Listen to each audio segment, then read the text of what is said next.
Hello everyone and welcome back to another Cruel review. I haven't done one in about a month-ish. It's because not much has been released, horror-wise. We've had Silent Night, Deadly Night, but I have not, watched it yet. I will be watching it soon, but as of the moment, I haven't watched it. But we did finally get all of Stranger Things released after 3 whole years of waiting. Stranger Things Season 5 is now here, and the finale is also here. And this will be my review of the entire season. I'll be talking about each season, kind of going through and what happened. And I did watch the finale in theaters. Just so you guys know, I did watch the finale in theaters. Here's a quick picture of it. That was pretty fun. Another quick little video of it, but it was definitely an experience. I will be talking about that when we actually get to the right side up. But let's start it off with Chapter 1, The Crawl. Now, this episode was a great start to Season 5. I liked it how this one focused on making it feel like a very Season 1 centered episode, kind of bringing everyone back together for one final season. And then you have all of these characters interacting with each other. Dustin trying to move on with his grief and stuff, and just trying to do his best and trying to bring Hellfire back. And I liked how we got more of the party actually talking again. That was a great scene. I liked that scene where they're all around that bench where Eddie used to sell drugs. I liked that scene, and they're all talking there, having fun. And then the whole crawl sequence was kind of cool as well. And then how you see that Will can control Demogorgons and stuff, or not control them, but go into their minds and see what they're doing. That was great, and I really liked that. Overall, I think the crawl was a solid 8 out of 10. It was pretty decent. I liked it. But now we have Chapter 2, The Vanishing of Holly Wheeler. And this episode was probably one of the best episodes of this entire season. It starts off great. That whole entire scene with Karen straight up beating up a Demogorgon, and then she just gets slashed and almost killed. I was like, whoa, oh, okay. The Duffers were not messing around this time. Karen and Ted literally almost died in the first 5 seconds of episode 2. That was crazy. And then they take Holly, and then you have all of this other emotional stuff along with the episode. Not much happens with the episode other than the first sequence, which really brings it up for me for probably an 8.5 out of 10. I really liked Vanishing of Holly Wheeler. But each episode for Volume 1 gets better and better as time goes on, because now we have Chapter 3, The Turbo Trap, which was just wild. First off, you start with everyone coming up with the plan to infiltrate the Turbo house, kidnap everybody so they can save Derek from Vecna and the Demogorgons. And it's this whole Home Alone sequence where they kidnap everyone. The Demogorgon goes over to the Turbo residence, and then they have this whole Home Alone setup. That was cool. And then that whole chase sequence with the Demogorgon was awesome. And then you have the Demogorgon coming over to fight Joyce, Will, Erica, and Robin as they're trying to get Derek. And then Steve just comes in, hits them with his car, and then they go through a portal in the Upside Down. Great episode. That was an easy 9 out of 10. That was so good. But as I said, each episode kept getting better and better, because now we have Chapter 4, Sorcerer. This one was also wild. It starts off pretty easy, and then just over time, it becomes way more crazier and crazier. We have, everyone's in, the Upside Down and stuff. Will gets his powers and snaps all the Demogorgons. Vecna comes out and just aura farms and kills all of the guards there, the entire military. He literally kills everyone there. Gives like a little prep talk to Will, and that was all cool. And then Collie being brought back finally, that was cool. But then you also see like Hopper with the bombs, and I was like, oh dude, you're serious? You can't let him die, dude. That episode was like crazy. I actually give Sorcerer like a 10 out of 10, mainly because of the last like 20 minutes. I mean, those 20 minutes were everything. That was crazy. But Volume 2, as much as Volume 1 was like a perfect like volume, I thought that was like the best volume of Stranger Things ever. As much as that was good, Volume 2 was kind of underwhelming, but Volume 2 was still like a solid 8 out of 10 total. Because we got Shock Jock. Shock Jock was an episode I really liked. I gave Shock Jock like a 9 out of 10. So Chapter 5, Shock Jock. There was so much to talk about in this episode. I mean, it starts off really nice with like trying to get everyone back on track. And like you see everyone like freaking out over Will's channeling Vecna's powers and stuff. All of that was like really cool. I love all of that. And then you have the whole Demogorgon sequence with them going all Frankenstein on the Demogorgon. That was just a cool scene overall. And then the fact Holly and Max are trying to escape Camazotz. And then you have Vecna coming in. And then there's like that really cool scene of him like switching from Henry Creel into Mr. Whatsit. That was great. I loved all of that. That was just a really good sequence overall. And then he goes in with those really long vines, which I love. That's like one of my favorite things of the new Vecna, where his arm like straight up stretches out. That was so cool. That is cool. And I like it how he just like grabs Max, starts choking her, and then Will comes in and snaps his leg and then tells Max to run, and they just get out of there. That was really good. I really liked that. Shock Jock was like a solid 9 out of 10. I thought it was pretty good. But then we have Escape from Camazotz. I think that's what the episode was called. This episode was like a solid 8.5 out of 10, maybe an 8. I thought it was a good episode. A lot of stuff happened. The whole hospital sequence was crazy. I mean, holy.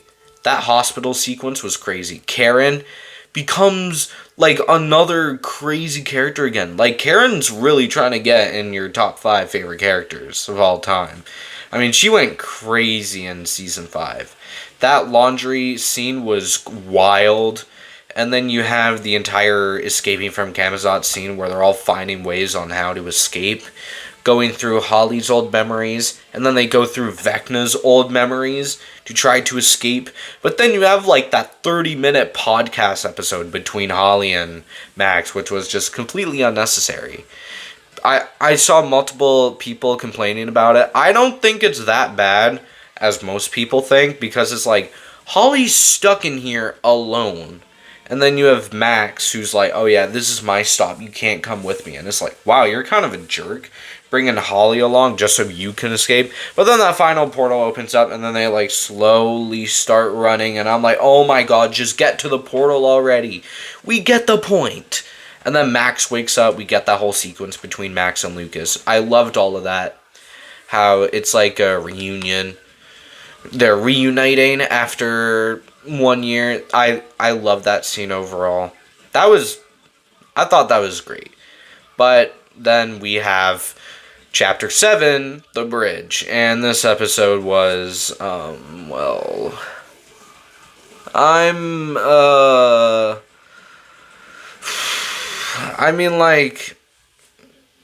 it's fine. It's like a 6 out of 10. It's fine. It's not bad, but it's not good either. It's pretty mediocre. I don't think it's as bad as The Lost Sister, which is what most people are saying. But it's not good. Callie overall, or Collie, however you want to say her name, I don't like her character this season at all. She's like, I don't like it. I just never really liked her character that much. And the bridge was just like kind of a useless episode with so much filler stuff. But it explains more about the Upside Down, and then they come up with this big plan to like go into Dimension X and try to stop Vecna. All of that stuff. So I don't know, it's like an okay episode. It wasn't anything great. It was like 6 out of 10. But then we have Chapter 8, the finale, The Right Side Up. And this episode was probably my favorite episode of all of Stranger Things. I mean, it starts off pretty, like, slow, but then it, like, really works its way up. Like, first off, it starts off with everyone, like, going into the Upside Down, getting ready. And then the plan starts, and then Eleven's, like, in her mind with Max and Kali as they explore Vecna's mind to try to find a way to get to the Creel house, to get to the kids. And then you have this whole sequence of, like, you have this whole, like, sequence where, everyone's, like, climbing the tower, and then once they're on the tower, it's not in the right spot, so then it, like, starts crushing the tower. That scene, I can't, dude. Oh, I totally forgot to mention this about episode, 5 and 6, but that fight between Dustin and Steve, and then Steve getting saved by Dustin, I love that. That's just another quick thing I wanted to add on because I completely forgot about it.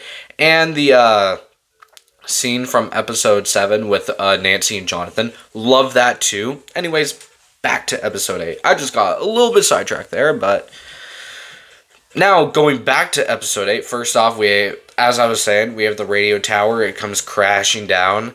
And then the characters are all, like, struggling to stay up there. And then Steve falls. But then Jonathan saves him. That scared me, dude. I was on the tip of my toes, bro. And I was in theaters as well. I was like, no, you can't kill him off like that. You can't kill him off like that. Come on. Oh, man.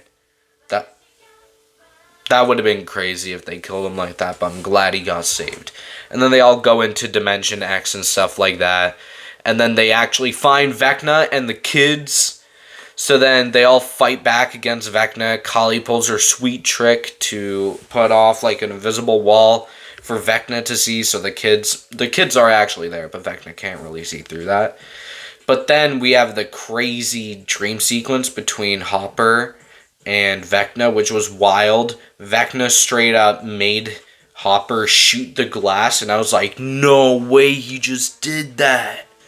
Vecna, you're wild, dude. I was freaking out. Like, that was crazy. I was not expecting Vecna to do that. And then we have the whole Dimension X sequence with Will fighting back against Vecna and stuff. But then the Mind Flayer comes out in its true form, and I'm like, what is this Avengers Endgame sequence?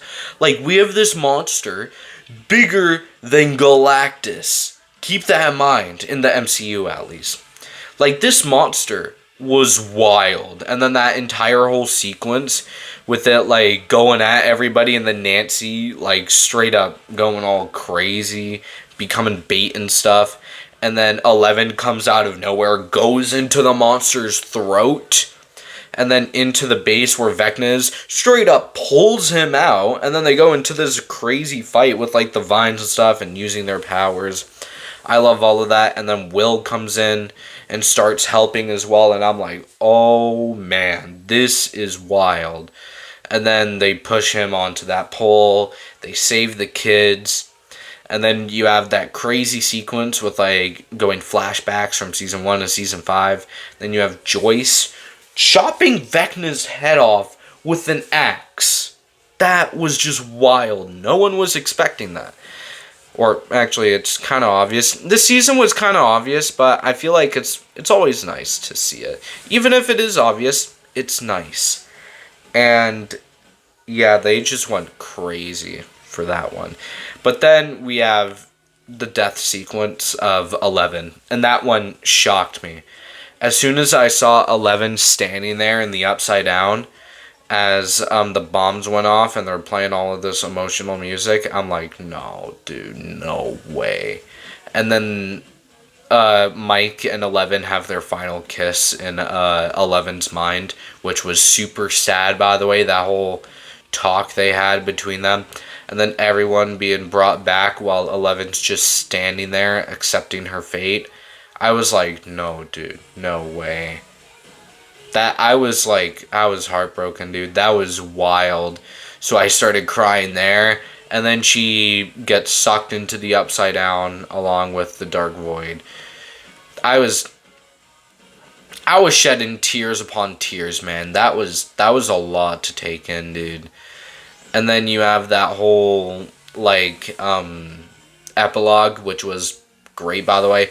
A lot of people didn't really like the epilogue, but I loved the epilogue, how it closes in on everyone's story. That whole graduation sequence with Dustin pulling off his graduation thing.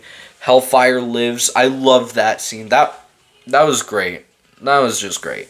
And then you have the whole rooftop scene with Steve, Nancy, and Robin and Jonathan. That was great as well. And then Steve getting his happy ending as a baseball coach. I love all of that. And then Hopper and Joyce getting married, and then or engaged, and then it ends off in the basement where it all started, and they're playing D&D one last time. And then you have that whole talk with Eleven there. And I think Eleven's dead. I think it's just a coping mechanism for Mike. I don't know. I think that might just be me, but I think it's a coping mechanism for Mike. And he's like, yeah, so she's like at these 3 waterfalls far, far away, safe from everything. I don't know. I would like that, but I also kind of hope that it is true that she's dead, because you need to kill off somebody, right? You kind of need to kill off somebody. But honestly, it's Stranger Things, so what do you expect from Stranger Things? Either way, I thought the final episode was like a 10 out of 10. I don't think they could have ended it any better. I think that was the perfect ending for Stranger Things. In my opinion, I thought it was the perfect ending. The epilogue, I loved that entire whole sequence. The final fight was great. Everything about it was just great. And everything I thought of season 5 was just like, it was a good season, but then that finale changed everything. So now I do think season 5 is the best season because of that finale. Like, that was perfect. I don't think they could have ended it any better than that. Nothing. I thought it was perfect. But overall, I think that is my review for season 5. I'm going to have to give season 5 a solid 10 out of 10. A perfect ending, a cinematic masterpiece, but with many, many flaws.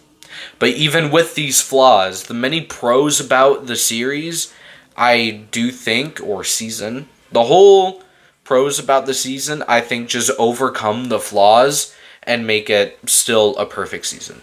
So everyone, thank you for watching this video, and I hope you enjoyed it. This was a long video. I mean, I literally just reviewed every episode of Season 5. But this was Cruel ZV, back again with another Cruel review, and I will see you all later. I'm not canceling Return to Silent Hill Screen Things podcast, but I'm going to have to hold it back by a little bit. But I will see you guys all later. Peace.